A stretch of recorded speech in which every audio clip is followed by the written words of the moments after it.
Нұрсұлтан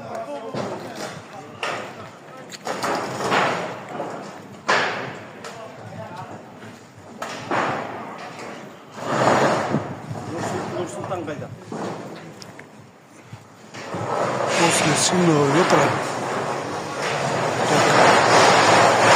пришел полк.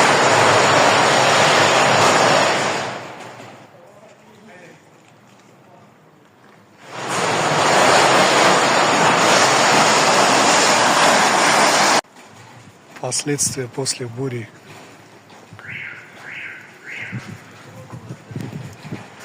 Бам, на мощне. Жалко.